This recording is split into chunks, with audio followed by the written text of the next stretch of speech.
Charles Schultz's Peanuts once reminded readers that perspective changes everything. Marvel's new Emma Frost, White Queen, proves the same is true of superhero epics. Written by Amy Chu and drawn by Andrea Di Vito with colors by Antonio Fabela and letters by Ariana Mar, the first issue slips behind the velvet ropes of the Hellfire Club in the uneasy period just after the Dark Phoenix saga, when Cyclops has left the X-Men and the Inner Circle is still licking its wounds from Jean Grey's cosmic meltdown. The result is a sharp, almost noir look at mutant politics, one in which the brightly costumed X-Men crash the party not as protagonists, but as forces of chaos who threaten an already fragile criminal ecosystem. Chu opens in Buenos Aires on the launch night of a new Hellfire franchise, immediately drilling into the organization's central contradiction. It calls itself a gentleman's society while running on paranoia and murderous ambition. Seats at the Inner Circle's table are few, so upward mobility means somebody else takes a fall. Emma Frost embodies that tension.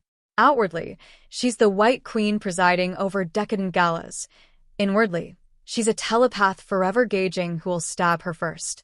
Complicating matters, many rank-and-file Hellfire members are garden-variety anti-mutant bigots, oblivious to the fact that the power behind the curtain is entirely mutant. Even for a woman who once arranged a massacre without blinking, that level of cognitive dissonance takes a toll. Di Vito and Fabela reinforce the unease visually.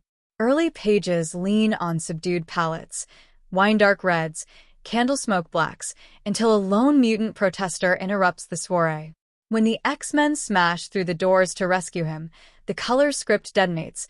Cyclops' optic blast sears hot crimson, Storm's cape carves white lightning across the ballroom, and Wolverine tears through silver trays like a chainsaw.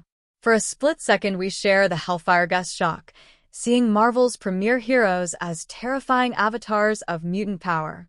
It's a brilliant reversal that echoes the long-ago Spider-Man story, where Crusher Hogan viewed Peter Parker as a nightmare in tights.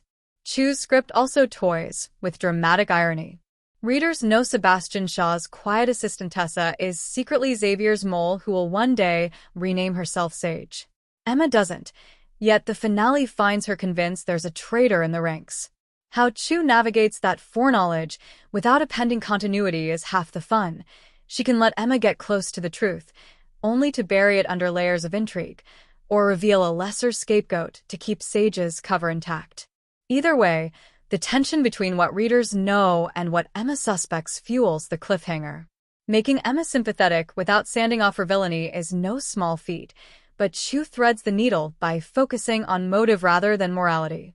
Emma's ruthlessness becomes survival instinct. Her charm doubles as armor against a club full of predators who would happily replace her. The narrative never excuses her past murders, yet it invites empathy for a woman trapped by the very power structure she's mastered. Issue number 1 is therefore less a nostalgia exercise than a character study conducted under crystal chandeliers and hidden daggers. It enriches Emma's timeline, an era often glossed over since her later redemption, and reminds readers that even the most flamboyant villains see themselves as protagonists in their own stories. When the X-Men burst in, they aren't rescuers. They're the uncontrollable variable that could topple Emma's carefully balanced house of cards.